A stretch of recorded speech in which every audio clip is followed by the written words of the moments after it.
What have you done? Apologize to Emily. Upon seeing me toss out the cake box that Emily had brought, John screamed as if he had gone mad. To an outsider, it might indeed seem as though I'd done something terrible. However, when I consider Emily's intentions behind bringing this cake, my actions might be justified. Well, then eat the cake. If he's complaining about me throwing it away, the cake inside must be delicious. Saying that, I picked up the cake box from the trash, grabbed a piece, and forcefully shoved it into John's mouth. The moment I thought he made a sound like he'd been kicked in the gut, John started shaking, his eyes rolling back. See? What did you put in this? I stared at the foam-mouthed John, trembling with anger. My name is Alice Johnson.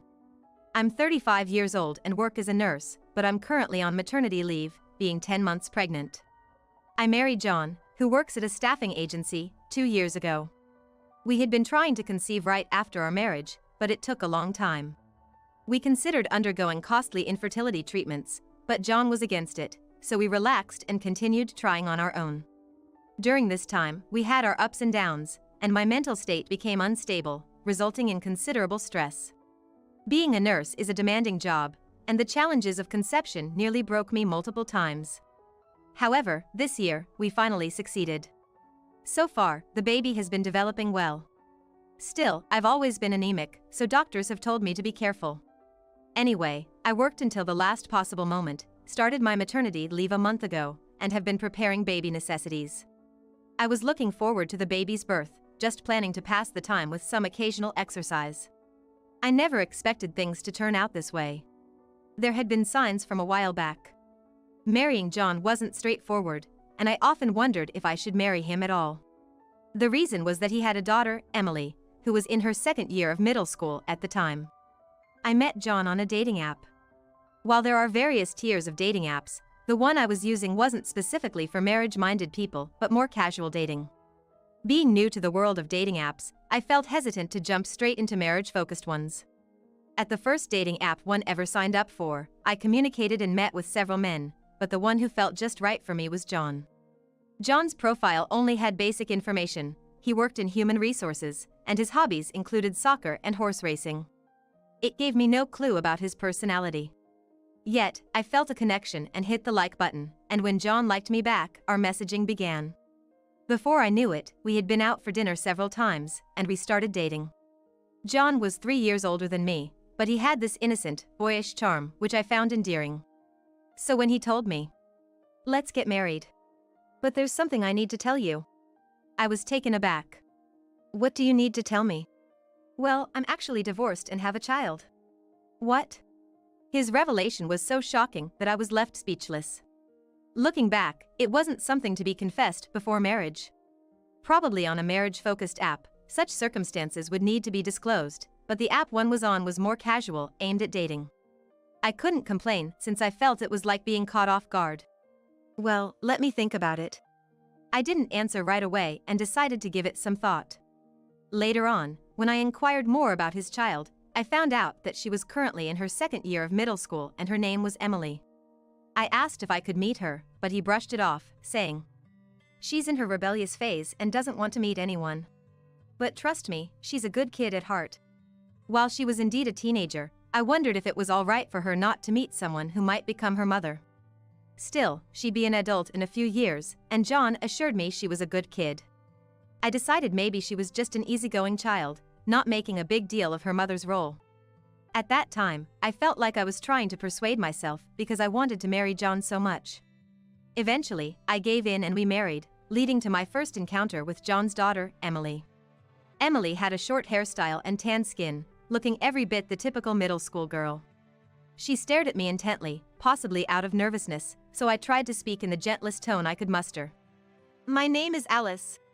I know it will take time to adjust, but let's try to build a relationship step by step." I tried my best to be considerate, but Emily suddenly snickered. "I thought Dad would bring someone younger. He likes young women, you know? My mom had me when she was 18. Aren't you almost 40? Hearing her mockingly ask almost 40, I felt a chill run down my spine. Such words weren't appropriate for a first meeting, especially towards someone set to become her mother. I looked to John for help, but he just gave an awkward laugh and said, Hey, who said I like younger women? Without really defending me. The uncertainty about our marriage life intensified. Living with such an unreasonable stepdaughter was more stressful than I had anticipated. When do you usually finish work, Alice? You come home so late, and it wakes me up. If you can't finish work within regular hours, doesn't that mean you're incompetent? Why fish dishes 2 days in a row? I hate fish. Don't wash my clothes with yours. I don't want them to smell like your sweat. Emily, who constantly nitpicked and snickered about everything, irritated me. I was amazed at the sheer number of complaints she could come up with. At first, I brushed it off as childish nonsense. But as her verbal jabs escalated, the stress from our attempts to conceive piled on, and my health deteriorated. My body, which was already prone to anemia, suffered further from it, leading to a hospital visit. Yet, even seeing me in such a state, Emily only sharpened her words, saying, "Ah, finally, some peace without Alice around." What was worse, these verbal attacks took place when John wasn't around. In John's presence, Emily would become silent, portraying herself as a typical rebellious teenager. That infuriated me even more, but I kept reminding myself to be patient until she became an adult. After enduring Emily's harassment while trying to conceive for a bit over a year, I was finally blessed with an angel in my belly. However, around that time, whether John got busier at work or not, he began coming home late every night. At worst, he wouldn't come home until the next morning. I can't say I never suspected him of infidelity, but my instincts told me there wasn't another woman in John's life. Of course, my pregnancy wasn't going to put an end to Emily's harassment. If anything, it would not be an exaggeration to say that the harassment became even more severe after I got pregnant. When I was bedridden due to morning sickness, she would demand, "Make food quickly. If not, break up with Dad." And when I did make food, she'd complain, "This tastes bland." Throwing the meal I prepared into the trash. Given my morning sickness, I was cooking with less seasoning as I couldn't handle strong flavors. Yet, she had no sympathy for my efforts, and I could only sigh. As I endured Emily's harassment, I entered the 10th month of my pregnancy. It felt like the baby could arrive any day. Though the baby seemed to be growing well, I recently felt more dizzy spells due to my anemia. Just standing in the kitchen would make everything wobble. I was just cautioned about it in my last checkup. Well, this level of anemia should be okay, right? Even if I felt a bit dizzy, staying still usually made it subside, so I didn't go to the hospital. This negligence might have invited misfortune because one day, as I stepped out of the bathroom, I felt an unusual drain of color from my face. Oh. By the time I realized it, I had collapsed and lost consciousness. Right before blacking out, I saw Emily looking at me, smirking. Oh no, what's going to happen to me? Is the baby okay? Fear and anxiety raced through my heart as everything went black. When I came to, the first thing I saw was the white ceiling. And the familiar scent of disinfectant let me know I was in a hospital. "Oh, Mrs. Johnson, you're awake." I met the eyes of a nurse who had come to check on me, and she immediately addressed me. "Yes. What happened to me?" "You fainted due to anemia. Your baby is fine. You were lucky to be at home. But you'll need to be hospitalized until you give birth." I see. It seemed I had collapsed due to anemia and had been urgently hospitalized. Emily probably called the ambulance, but the image of her smirking just before I passed out lingered in my mind. Still, being in the hospital felt safer than being at home, especially since I was so close to my due date. With John often coming home late these days, I would inevitably spend more time with Emily at home. If I had stayed home, I would have been continuously stressed until the birth. After the nurse said, "I'll come back later," and left, a mix of relief and anxiety left me feeling exhausted. I should rest for today. In the hospital room without Emily, I fell into a deep sleep. 5 days passed, and I grew accustomed to the hospital stay. The meals they provided were full of nutrients considering my anemia, and not having to do household chores was a physical relief. That being said, with my big belly, sleeping at night was uncomfortable. And every so often, the anemia would hit again, so I couldn't let my guard down like the nurse said. Yesterday, I got an unexpected call from a friend who was concerned about me. After some small talk, she told me something shocking. She seemed to have called just to share this news. Could that really be? I kept mulling over my friend's words and looking back on my life. Even after hanging up, my heart raced. I barely slept last night. Today, as I was reading in my room, the door opened. I thought it was a nurse, but to my surprise, it was Emily. Feeling better, Alice? She came in with an oddly cheerful voice. I was taken aback. Is she here to visit? It was the first time Emily visited the hospital, and John hadn't shown up yet. Of course, I reached out, but he didn't reply, perhaps due to his busy schedule. Seeing Emily behaving differently, I replied hesitantly. Yes, I am. Thanks for calling the ambulance for me. Usually, she's quite rude, but since she saved my life, I felt the need to express gratitude. I didn't really do it for you. I just didn't want to leave you lying there in front of me. But maybe I should have. Nobody would miss you anyway. Emily was back with her usual snark. Actually, she seemed even more spiteful than usual. But anyway, since you're okay now, I brought this. She handed me a small cake box. You're giving this to me? Yeah, a get-well gift. Emily smirked again, making me suspicious as I stared at the cake box. As I was pondering, the door opened once more, and this time it was John. You're late, Dad. Sorry, just had to use the restroom. John, scratching his head, noticed the cake box in my hands as he entered. You're back. It's been a while. Yeah, sorry. Work's been hectic, and I've been going out with the boss for drinks a lot lately. I felt uneasy as John offered unsolicited excuses. It's fine. I understand work gets busy. Exactly. As long as you understand. Anyway, did Emily give you that cake? Yeah, I just bought it. Emily puffed her chest out proudly. Seeing John and Emily exchange meaningful glances, I felt they were up to something. Eat the cake, Alice. If you don't, it'll go bad.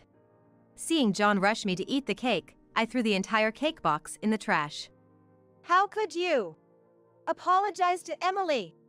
Seeing me toss the cake Emily brought into the trash, John let out a scream as if he'd gone mad.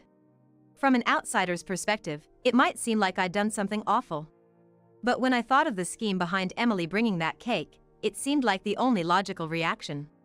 Well then, you eat the cake. If he's so upset about me tossing it, it must be a delicious cake. Saying this, I forcefully grabbed a piece from the trash and shoved it into John's mouth. Ugh, gah. The sound he made was as if he'd been punched in the stomach, and immediately after, John's eyes rolled back and he started to shake. See? I knew it. What on earth did she put in it? I glared at the nearly frothing John, shaking with anger. Dad! What the hell, Alice? Emily, who had seen everything, rushed over to shake him. Dad, are you okay? Yeah, it's just, it tasted horrible. It seems John had fainted from the shockingly bad taste. I shivered, thinking about how I could have reacted if I'd eaten it. Thank goodness. Alice, that was awful. Why did you make Dad eat it? Emily, the culprit behind the cake, began to loudly complain. I glared back at Emily, my body shaking with anger. Awful? You're the one who brought this. What did you put in it? Well. Emily hesitated and looked away, so I held the cake close to her nose. She whimpered softly and covered her mouth. Hesitant, I too took a whiff of the cake. What is this? The first thing I noticed was the smell of alcohol. So overpowering, I couldn't bear it for more than a few seconds. Next came a scent of coffee. And, peering closely, I saw something pink protruding from the sponge of the cake. Is this raw meat? The combination was so absurd, I felt sick just thinking about it.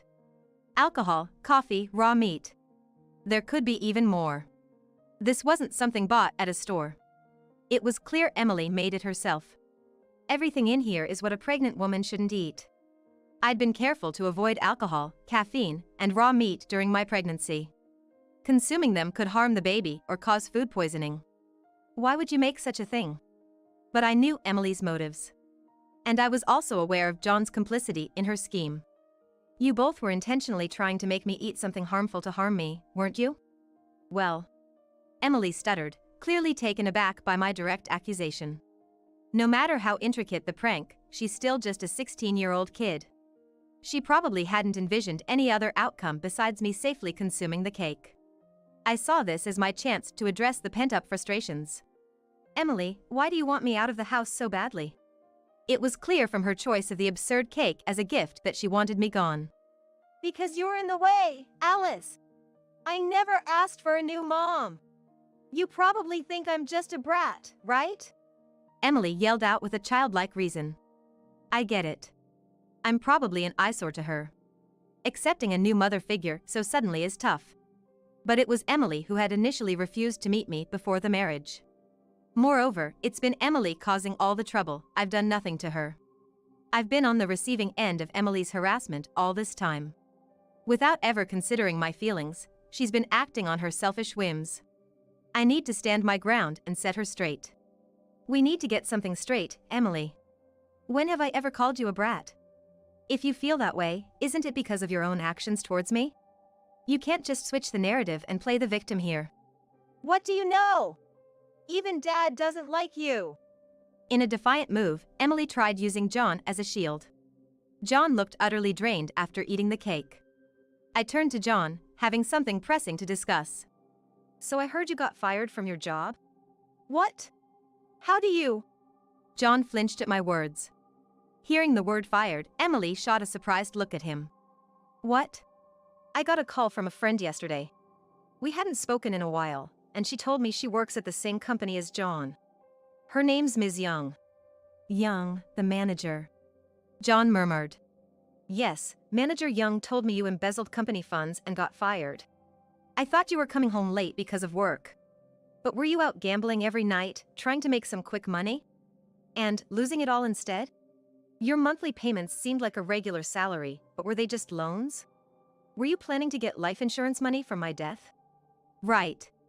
The story I heard from my friend over the phone was about John getting fired.